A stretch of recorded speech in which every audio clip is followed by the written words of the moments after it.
پہلا حکم جو آپ کی طرف آتا ہے اللہ کا وہ ہے جب آپ لا الہ الا اللہ کا اقرار کرتے ہو تو سب سے پہلا حکم کیا ہے؟ طہارت. اور طہارت کے بعد کیا ہے؟ نماز. سمجھتے ہو کہ نہیں سمجھتے ہو؟ اور مردوں کے لیے نماز گھر پہ ہے یا مسجد میں؟ اللہ تعالیٰ قرآن مجید میں فرماتے ہیں کہ فی بیوت اذن اللہ ان ترفع ویذکر فیہا اسمہ یسبح لہ فیہا بالغدو والآصال رجال لا تلہیہم تجارۃ ولا بیع عن ذکر اللہ. اللہ کہتے ہیں کچھ گھر ایسے ہیں جو اللہ کے گھر ہیں، ان گھروں کو کچھ ایسے نیک لوگ آباد کرتے ہیں جن کو تجارت اور کاروبار اللہ کی یاد سے غافل نہیں کرتا. اللہ نے یہ نہیں کہا کہ وہ تجارت کرتے ہی نہیں ہے، وہ آسٹریلیا میں ٹیکسی نہیں چلاتے، وہ آسٹریلیا میں جاب نہیں کرتے. اللہ نے کہا وہ سارے کام کرتے ہیں، آئے ہی اسی سلسلے میں ہیں. سمجھ رہے ہیں نا؟ نماز پڑھنے کے سلسلے میں آنا ہوتا تو وہی نہیں پڑھ لیتے، وہ آئے تو کمانے کے سلسلے میں. تو اسلام دین فطرت ہے. اسلام نے یہ نہیں کہا کہ وہ کماتے نہیں، لیکن اللہ نے کہا کہ کچھ ٹائم ایسے ہیں جب مسجد سے حی علی الصلاۃ کی صدا گونجتی ہے تو پھر ان کی تجارت اور ان کی ملازمت ان کو اللہ کی یاد یعنی نماز سے غافل، اور نماز سے مراد ہے جماعت کی مسجد میں نماز، اس سے غافل نہیں ہے. جتنی خواتین یہاں بیٹھی ہیں اور جتنے مرد یہاں بیٹھے ہیں عزم کریں، میں بھی ارادہ کرتا ہوں بھائی 5 ٹائم مسجد میں حاضری کے ساتھ ہم نے نماز پڑھنی. عورت کے لیے گھر کی نماز مسجد سے افضل ہے. افضل یہی ہے کہ وہ گھر میں نماز پڑھے. لیکن کہیں بیان ہوتا ہے جیسے جمعے کے بیان، تو میری رائے یہ ہے کہ اس کو پھر مسجد میں آنا چاہیے تاکہ عورت کا مسجد سے رشتہ بولو مسجد میں. کیونکہ اب ہر جگہ خواتین جا رہی ہیں مسجد میں، مولوی صاحب ڈنڈا لے کے کھڑے ہوتے مسجد میں آنا اجازت نہیں ہے، تو وہ کیا وہ کہتی ہے کہ فلم ہی ٹھیک کیا کریں. تو کام زمانے کے حساب سے ہوتے ہیں. تو 5 ٹائم پابندی سے نماز پڑھنی ہے، اور خاص طور پہ خواتین کے لیے، کیونکہ بچے ماؤں کے کنٹرول میں ہوتے ہیں. باپ خود ماں کے کنٹرول میں جب ہے تو بچے کہاں سے کنٹرول؟ زمانہ ہے بھائی، بچے کس کے کنٹرول میں؟ ماں کے کنٹرول میں. تو مائیں بچوں کو نماز سکھائیں، بچوں کا مسجد اور مدرسے سے رشتہ ختم نہ کریں. آپ آسٹریلیا میں تلاش کریں، مدارس الحمدللہ بہت ہیں یہاں، اور بنائیں مدارس جو مدارس صحیح علماء ہو. کیونکہ یاد رکھو مدارس میں بھی دونوں طرح کے مولانا، دیر آر 2 types of مولاناز. پاکستان میں تو مدرسوں کے نام پہ دھندا بھی طبیعت سے ہوتا ہے، گراؤنڈ ریئلٹی ہے.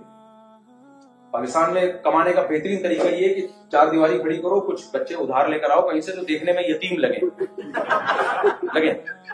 غریب سے لگے، تو ان کے نام پہ پھر نوٹ چھاپتے رہو، اور 2-4 قاری لا کے بٹھا دو، قرآن پڑھا رہے ہیں اور مدرسہ ہے. تو بہت لوگوں نے کروڑوں روپے کمائے ہیں.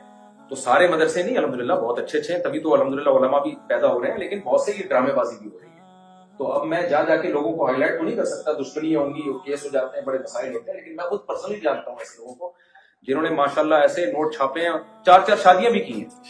پہلے ایک صاحب آئے، میری 4 شادیاں، میں نے کہا کرتے ہوئے مدرسے کا محتمین، مجھے ایک دم میرے کام کھڑے ہوئے. میں نے کہا اس کے پاس جو پیسہ آیا نا مدرسے کا محتمین بھی اور شادی بھی کر رہا ہے، تو انکوائری کی پتہ چلا 2 نمبر آتی ہے. ضروری نہیں کہ جس مدرسے کے محتمین نے 4 شادیاں کی ہوں تو وہ 2 نمبر ہے، لیکن وہ والا میں تو ویسے بھی کسی مدرسے کا محتمین نہیں ہوں بھائی. تو 2 نمبریاں بھی بہت ہیں، دبا کے 2 نمبر. میں تو جامعہ رشید میں پڑھاتا ہوں، استاذ ہوں، وہاں کی انتظامیہ بھی نہیں ہوں، لیکن جامعہ رشید سے میرا بڑا قلبی رشتہ ضرور ہے. کیونکہ آج میں ٹوٹا پھوٹا جو دین کی خدمت کر رہا ہوں، اس کے پیچھے کون ہے؟ جامعہ رشید. ان کا ایک ویژن ہے، ان کا ایک ہدف ہے.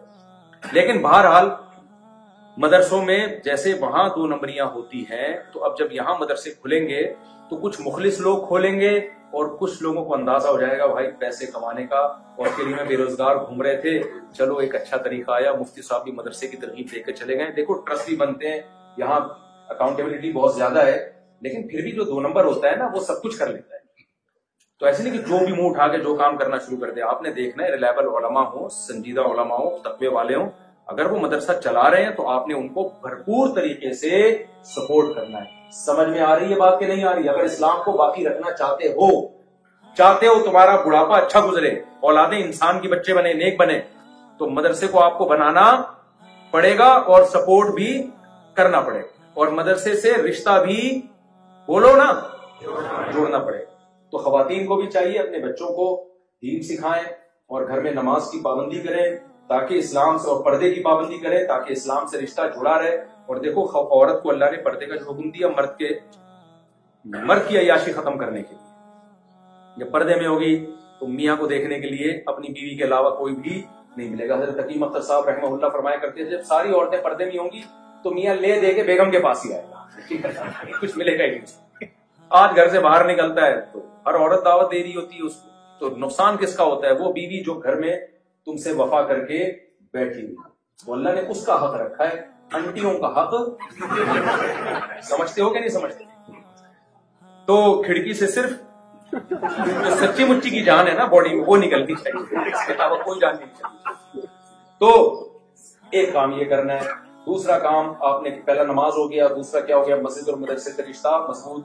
تبلیغ میں بھی وقت لگا لیا کرو گاہے بگائے, کچھ 3 دن 40 دن اللہ رسول کا نام سننے کو ملتا ہے, انسان کا ایمان تھوڑا سا تازہ رہتا ہے.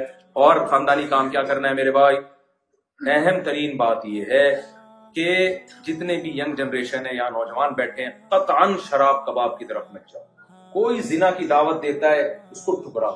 دیکھو نبی صلی اللہ علیہ وسلم نے جو ٹاپ کے ولی اللہ میں جن کو شمار کیا ہے نا, جن کو قیامت کے دن اللہ خاص اپنے عرش کے سائے میں لے کر آئے, وہ تہجد گزار نہیں ہے, وہ جو ہے وہ اشراق اور اوابین پڑھنے والے نہیں ہیں. فرمایا وہ نوجوان جس کو خوبصورت عورت زنا کی دعوت دے اور وہ کہے انی اخاف اللہ, مجھے کس کا خوف ہے, وہ یہ نہ کہے کہ میرا دل نہیں چاہ رہا. جوان ہو, خواہشات کا سمندر ہو, لیکن کہے رکاوٹ کیا ہے. تو کل کسی نوجوان نے واقعہ سنایا کہ کسی نے اس کو زنا کی دعوت دی, اس نے کہا میں نہیں, حالانکہ کہہ رہا میں بہت رغبت تھی لیکن میں اللہ کے خوف سے پیچھے ہٹ گیا. میں نے کہا میں نے اس کو خوشخبری دی ہے,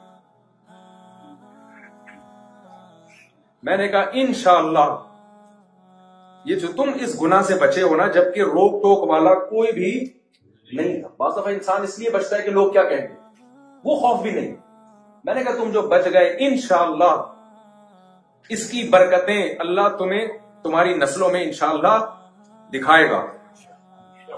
اللہ کے خوف سے جب آپ کسی برائی سے بچتے ہیں نسلوں تک اس کی برکتیں چلتی ہیں, نسلوں تک چلتی ہیں اس کی برکتیں.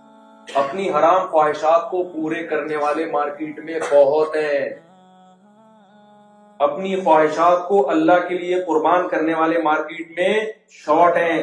جو چیز مارکیٹ میں زیادہ ہوتی ہے اس کی ویلیو زیادہ ہوتی ہے, جو شارٹ ہوتی ہے اس کی ویلیو زیادہ ہوتی ہے. زنا کرنے والے بہت مل جائیں گے آپ کو بھائی, موقع ملے پھر بھی بچ جائے. یہ لوگ کیا ہے مارکیٹ میں شارٹ. تو اللہ کی نظر میں کرنے والوں کی کوئی ویلیو نہیں ہے, بچنے والوں کی کم ویلیو نہیں بلکہ بہت زیادہ ویلیو. کیونکہ پہلے زیادہ لوگ بچتے تھے, کم لوگ کرتے تھے, اب زیادہ کر رہے ہیں, کم لوگ بچ رہے ہیں. اب اللہ کی نظر میں زنا سے بچنے والوں کی ویلیو پہلے سے بہت زیادہ بڑھ گئی ہے. اگر کسی سے یہ جرم ہو گیا ہے, رو کے گڑ گڑا کے اللہ کے سامنے توبہ کرے, ہو توبہ کرے اللہ کے سامنے گڑ گڑائے, اللہ آئندہ کبھی نہیں کروں گا. تو عزم کرتے ہو کہ نہیں کرتے؟ جو حلال اللہ نے پیدا کیا بھائی, اللہ نے تمہاری بیوی کو پیدا کیا, اس کو محبت ہو. ہمارے نبی کتنی محبت دے رہے ہیں اپنی زوجہ کو, جہاں سے منہ لگا کے پانی پی رہی ہے گلاس میں, اسی جگہ برتن میں آپ منہ لگا کے پانی پی رہے ہیں. تو میاں بیوی کے رشتے کو اللہ نے بنایا بھائی, اس کے علاوہ آپ کا کوئی اور رشتہ بولو نہیں ہے. وہ کام کرو جو پیغمبروں کی سنت ہے, اس کے علاوہ کوئی راستہ لیگل نہیں ہے آپ کے لیے. اور آخری بات بس یہ کر کے میں بیان ختم کرتا ہوں. اللہ نے اہل ایمان کی جہاں بھی صفات بیان کی ہیں, اکثر جگہوں پہ اللہ نے ایک صفت بیان کی ہے کہ یہ امانتوں کو پورا کرتے ہیں اور ایگریمنٹ کو پورا کرتے ہیں. مسلمان کبھی معاہدہ کر کے توڑتا نہیں. آپ جب ایک غیر مسلم ریاست میں رہ رہے ہو, آپ کا ایگریمنٹ مسلم سے ہو یا غیر مسلم سے, اسلام نے دونوں ایگریمنٹس میں کوئی فرق نہیں رکھا. ایک حدیث میں ہر جگہ سنا رہا ہوں, یہاں بھی سنا کے بعد ختم کرتا ہوں. نبی صلی اللہ علیہ وسلم نے یہ حدیث میں جاپان میں بھی جتنے میرے بیان ہوئے ہر بیان میں سنا, آسٹریلیا میں میرا دوسرا بیان ہے, پہلے بیان میں بھی سنائی, دوسرے میں لوگ ہو سکتا ہے تھک گئے سن کے, میں بول کے نہیں سنا. نبی صلی اللہ علیہ وسلم کا صلح حدیبیہ میں مشرکین سے معاہدہ ہوا. معاہدہ کس سے ہو رہا ہے؟ مشرکین جو آپ کے خون کے پیاسے تھے, لڑنے کے لیے بیٹھے ہوئے تھے. معاہدہ ہو رہا ہے کہ یہاں سے کوئی مسلمان ہو کے وہاں جائے گا, یہاں سے کوئی کافر ہو کے وہاں جائے گا تو آپ اسے واپس نہیں کریں گے, لیکن ادھر سے کوئی کافر مسلمان ہو کے ادھر آ گیا, ہم اسے واپس کریں گے. یہ ایگریمنٹ مسلمانوں کے فیور میں تھا یا اگینسٹ میں جا رہا تھا؟ لیکن ایگریمنٹ کر دیا.